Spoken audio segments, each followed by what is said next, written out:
வணக்கம். உலகெங்கிலும் உள்ள ஜோதிட ஆர்வலர்களே, ஜோதிட அபிமானிகளே, உங்கள் அனைவருக்கும் மாதா பிதா குரு தெய்வம் வணங்கி, மேலும் நவக்கோள்களுடைய ஆசியுடனும் பஞ்சபூதங்களின் ஆசியுடனும் இன்றைய நாள் இணைய நாளாக வாழ்த்தி, இன்றைய பதிவில் நாம் திருமண பொருத்தங்கள் தொடர்ச்சியை காண இருக்கின்றோம். திருமண பொருத்தங்கள் அவசியமா என கடந்த பதிவுகளில் நான் பார்த்தோம். திருமண பொருத்தங்கள் 10 தசவித பொருத்தங்கள், 10 பொருத்தங்கள் மற்றும் 10 பொருத்தங்களுக்கு மேல் உப பொருத்தங்கள் என தொடர்ச்சியாக உள்ளன. அதனை இங்கு விரிவாக நாம் பார்க்க இருக்கின்றோம். திருமண பொருத்தங்கள் அதாவது ஒரு ஆணையும் பெண்ணையும் சேர்த்து வைக்கும் பொழுது திருமண பொருத்தம் என்பது அத்தியாவசியமாகிறது. நல்ல இந்த திருமண பொருத்தங்களில் அதிக அனுபவமும் அதிகமான விஷயங்களை தெரிந்தவர்கள் கரெக்டாக செய்து வைத்து விடுகிறார்கள். ஆனால் நாம் திருமணத்தில் ஒரு துயரங்களோ அல்லது தோல்வியை அடையும் பொழுது அந்த திருமண பொருத்தம் பார்த்த ஜோதிடரை நாம் சபிக்கின்றோம். எனவே இது ஒரு பாவமான ஒரு தொழிலா என ஒரு கேள்வியும் எழுந்து விடுகிறது. எனவே திருமண பொருத்தம் உங்களை யார் இணைத்து வைத்தார்கள் என கேள்வியும் எழ ஆரம்பித்துவிடும். எனவே திருமண பொருத்தம் என்பது அதிகமாக நன்கு தெரிந்த சிலரை செம்மையாக பார்த்து பொருத்தங்கள் செய்து வைக்கிறார்கள். 2 தடவை விவாகரத்து ஆனவைகளும் 2 தடவை கணவரை இழந்தவர்களும் என்னுடைய அனுபவங்களில் நான் பார்த்து உள்ளேன். எனவே இந்த திருமண பொருத்தத்தின் ஒரு தம்பதியினர் சிறந்து வாழும் பொழுது திருமண பொருத்தம் பார்த்து வைத்த ஜோதிடரை வாழ்த்துவதும், தோல்வி அடையும் போது அந்த திருமண பொருத்தம் பார்த்த ஜோதிடரை பழிச்சொல் பாவ வார்த்தைகளால் சாபமிடுவதும் நாம் அறிந்ததே. எனவே சில ஜோதிடர்கள் மட்டுமே இந்த திருமண பொருத்த விஷயங்களை நன்கு தெளிவாக தெரிந்து சொற்ப பணங்களுக்கு, அதாவது மணிமந்திர மவுடதம் என்று சொல்லக்கூடிய வகைகளுக்கு தகுந்த மாதிரி அந்த ஒரு விஷயங்களில் சொற்ப பணங்களுக்கு ஆசைப்படாமல் செம்மையாக செய்து கொண்டுள்ளார்கள் என்பது நாம் அறிந்ததே. ஏற்கனவே கடந்த பதிவில் இந்த ஜோதிட கலையில் நான் ஈடுபட்டதற்கான ரகசியத்தை உங்களிடம் பகிர்ந்து கொண்டுள்ளேன். எனவே திருமண பொருத்தங்களை நாம் இங்கே விழாவாரியாக பார்க்க இருக்கின்றோம். பயனடையுங்கள். உலகெங்கிலும் உள்ள ஜோதிட ஆர்வலர்களே, ஜோதிட அபிமானிகளே, ஆரம்ப நிலை ஜோதிடர்களே. எனவே இன்றைய காலகட்டத்தில் திருமணங்கள் தோல்வி அடைவதும் பிரிந்து வாழ்வதும் சமயத்தில்தான் சமுதாயத்தினர் இதன்பால் ஒரு ஈர்ப்பு ஏற்பட்டு அதனை நாட ஆரம்பித்துள்ளார்கள். அவர்களுக்கு ஒரு வழிகாட்டியாகவும் அவர்களுக்கு ஒரு தெளிவு ஏற்படுத்தும் என்ற நோக்கத்தில் நான் இந்த பதிவை வெளியிடுகின்றேன். திருமண பொருத்தங்கள் அவசியமா என்ற கடந்த பதிவில் பார்த்தோம். தசவித பொருத்தங்கள் 10 பொருத்தங்கள். அதில் முக்கியமான பொருத்தங்கள் நட்சத்திர பொருத்தம், 2 கண பொருத்தம், 3 யோனி பொருத்தம், 4 ராசி அதிபதி பொருத்தம், 5 ரச்சு பொருத்தம் என கூறுவார்கள். இருந்தாலும் ஒரு முதல் பொருத்தம் நட்சத்திர பொருத்தம், தின பொருத்தம். நட்சத்திர பொருத்தத்தினுடைய இடையூறுகள் என்னவென்றில், நட்சத்திர பொருத்தம் இல்லையெனில் நோயின்றி வாழ்தல், அதாவது அவங்களுடைய ஆரோக்கியத்தை குறிப்பிடக்கூடிய ஒரு பொருத்தமாகும். அடுத்தது கணப்பொருத்தம். கணப்பொருத்தம் என்ற ஒரு பொருத்தம் அயன சயன போக பாக்கியம் சோபனத்தை குறிக்கக்கூடியது. அதாவது ஆண் பெண் இணைவை பற்றி விரிவாக கூறக்கூடிய ஒரு பொருத்தமாகும். அதில் பிரச்சனை ஏற்படும் பொழுது சேர்ந்து வாழ்வதற்கு பிரச்சனை ஏற்படும். அடுத்ததாக 3வது பொருத்தம் மகேந்திர பொருத்தம். குடும்ப சந்ததி விருத்தி. மகேந்திர பொருத்தம் இருந்தால் அந்த குடும்பம், அதாவது ஒரு ஆணும் பெண்ணும் திருமணம் செய்து கொள்வதே குடும்ப சந்ததி விருத்திக்காக தான் திருமணம் செய்து வைக்கிறார்கள். எனவே மகேந்திர பொருத்தம் என்பது குடும்ப சந்ததி விருத்திக்கானது என்றால் இன்றைய சூழ்நிலையில் அநேக கருத்தரிப்பு மையங்கள் பெருகி வருவதை அனைவரும் அறிந்ததே.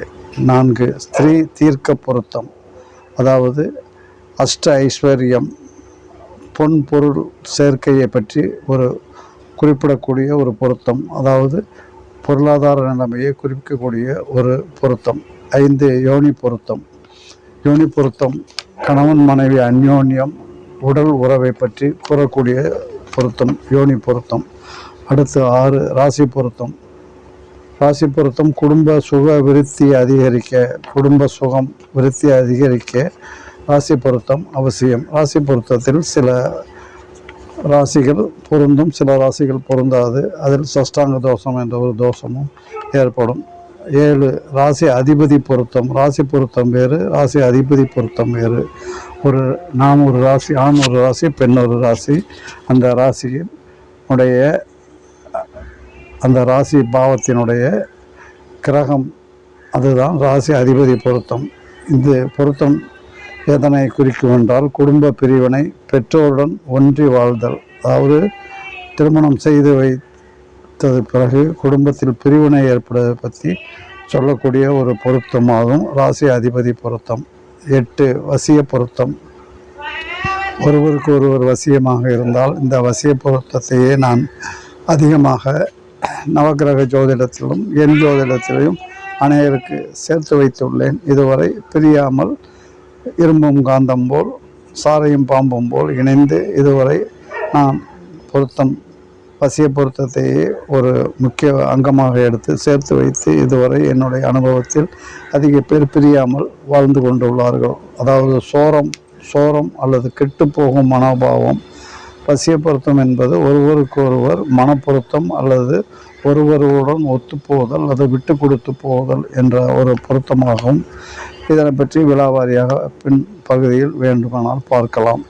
முக்கியமாக இந்த காலகட்டத்தில் இன்றைய தலைமுறையில் அதாவது ஜோதிடர், அறகுறை ஜோதிடர் அல்லது ஜோதிட திருமண தகவல் மையங்கள் மற்றும் சில இதை பற்றி முழுமையாக தெரியாதவர்கள் இந்த ரட்ச பொருத்தத்தை முக்கிய பொருத்தமாக கூறி மரணமா என்ற ஒரு சந்தேகம் இன்றைய தலைமுறையினர் மத்தியில் ஏற்பட்டு கொண்டு இருக்கிறது.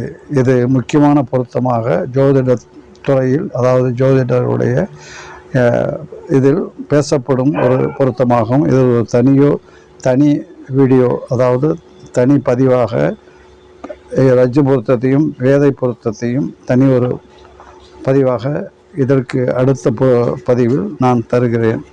முக்கியமான ரட்சு பொருத்தம் என இல்லாவிட்டால் மாங்கல்ய பலம் அல்லது புத்திர பேறு, குடும்ப சந்ததி விருத்தி, பொருள் வள விருத்தி, பொருளாதாரம், மாங்கல்யம், புத்திரம், பொருள் வள விருத்தி. இதில் ரட்சு பொருத்தத்தை நாம் தெளிவாக அடுத்த பதிவில் விவரமாக பார்ப்போம்.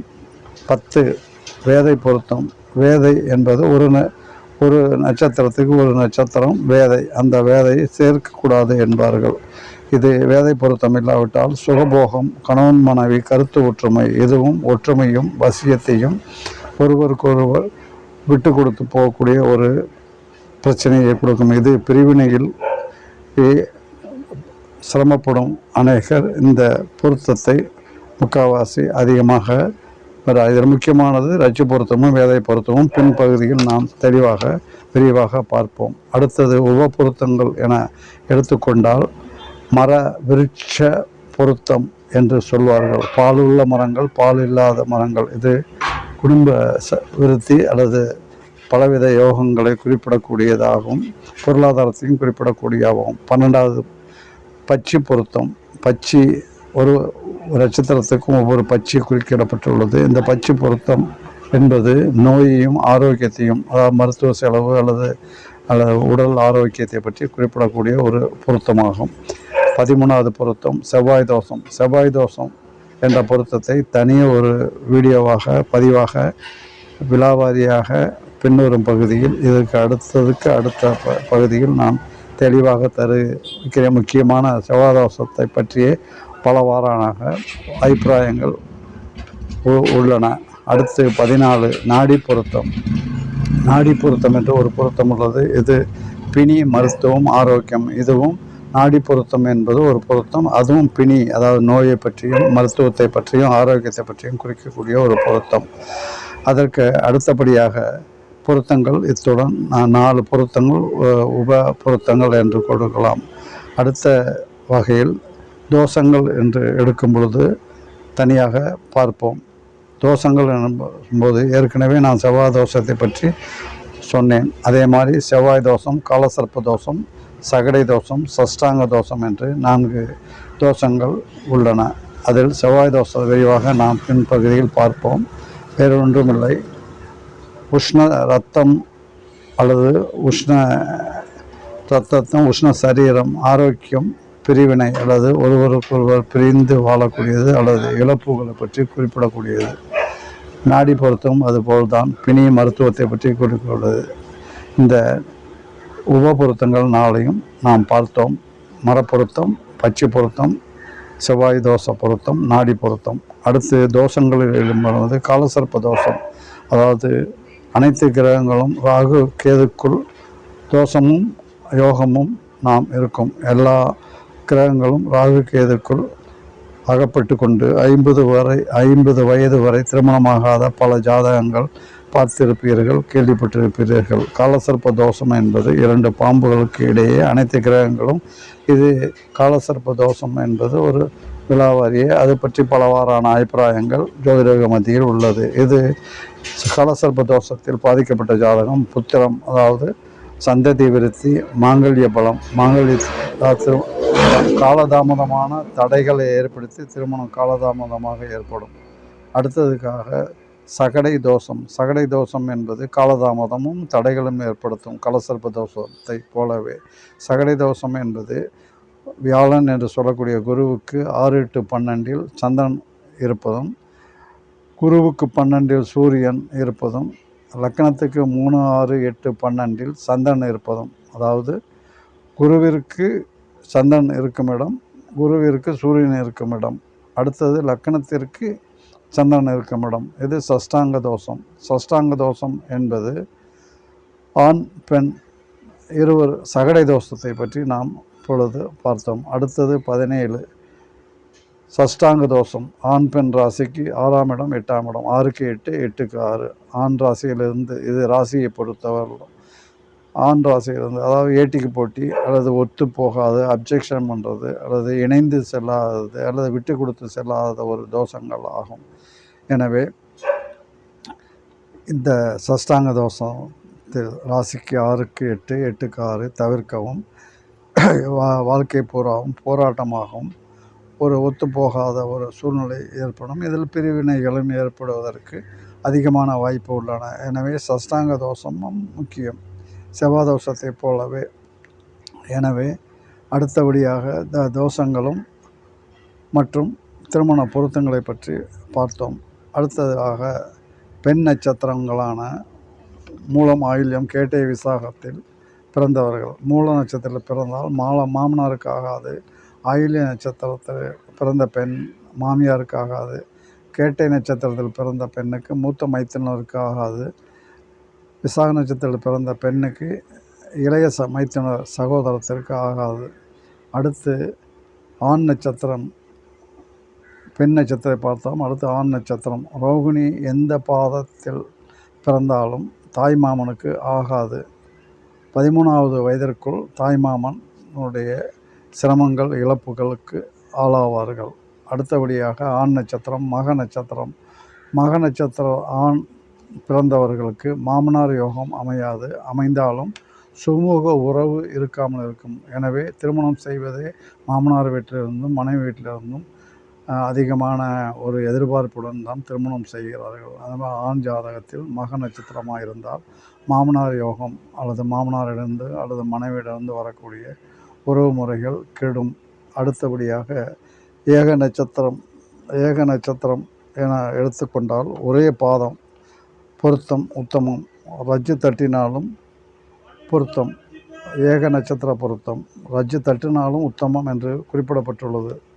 ஆண் பாதம் பெண் பாதத்திற்கு பின்னால் வந்தால், அதாவது ஆண் பாதம் முன்பாகவும், அதாவது 9 பாதம், ஒரு ராசி மண்டலத்தில் 9 பாதங்கள் இருக்குது.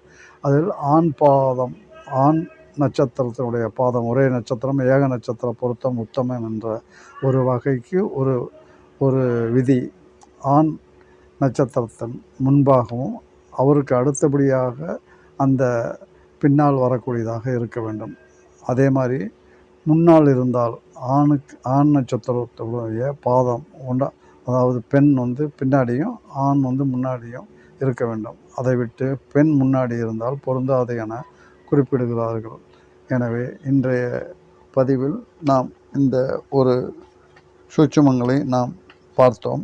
அதில் முக்கியமாக அடுத்த தனி ஒரு பதிவாக விடலாமா அல்லது இதே பதிவில் குறிப்பிடலாமா என யோசித்து பின்னால் தொடரும். நன்றி, வணக்கம்.